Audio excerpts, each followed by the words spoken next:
Bartosetti, délégué zonal de Sud, qui est en ligne avec nous. Est-ce que vous condamnez la violence, Gilles, je l'imagine, ce soir, de certains individus, des éléments radicaux présents au cœur de ces manifestations à l'encontre des forces de l'ordre ?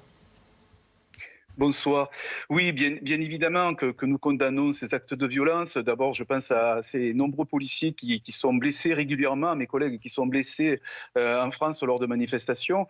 Il faut savoir que dans le monde, c'est en France où il y a le plus de manifestations et elles sont autorisées et justement, elles peuvent s'essouffler lorsqu'on a des actes de violence et qui vont de toute manière essouffler ces rassemblements, ces manifestations que l'on peut respecter à partir du moment où elles sont pacifiques. Pour respecter justement ces manifestations, pour qu'elles soient encadrées et sécurisées, on met des forces de l'ordre pour sécuriser les manifestants. Et puis nous avons des actes de violence. On voit bien les provocations. Elles sont faites à l'endroit des policiers, des CRS ou de mes collègues de la compagnie d'intervention. Et c'est quel but? Le but, c'est de provoquer, c'est de partir dans la violence ou de se faire entendre sur le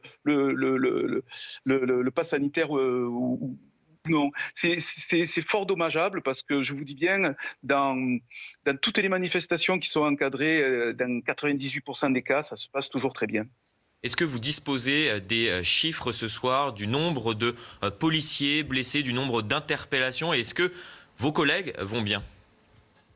Ceux qui ont Alors, été blessés. je n'ai pas le oui, voilà, non, je n'ai pas le chiffre exact parce que ça va aller crescendo. Vont rester sur place des perturbateurs. Donc, je n'ai pas le chiffre. Je sais que c'est pas, on peut les compter par dizaines, mais voilà, parce que nous avons eu des manifestations partout en France. Et là, je peux pas vous donner ce chiffre-là. Moi, ce que j'ai envie de retenir lorsqu'il y avait ces actes de violence, si vous me permettez, lors des manifestations des Gilets jaunes, et encore une fois, on respecte les Gilets jaunes, on respecte moins les casseurs qui s'y mettent au milieu, eh bien, on pouvait compter entre 2500 et 3000 policiers CRS blessés, vous comprenez, pendant l'année 2019. Donc, c'est quand même difficile de travailler dans ces conditions. On est exposé en permanence. Maintenant, voilà, justement pour éviter tous ces débordements, on met en proximité des policiers et on est pris pour cible. Voilà la grande difficulté que nous rencontrons. Est-ce que vous êtes aujourd'hui inquiet pour les semaines à suivre, notamment par rapport à ce que vous veniez de dire à l'instant, quant à la récupération de ces manifestations, de ces personnes qui aujourd'hui défilent dans notre pays parce qu'ils se posent des questions quant à l'élargissement du pass sanitaire, quant à la vaccination obligatoire pour certaines professions, mais à la récupération de certains éléments perturbateurs pour casser du mobilier urbain, parfois casser du flic également?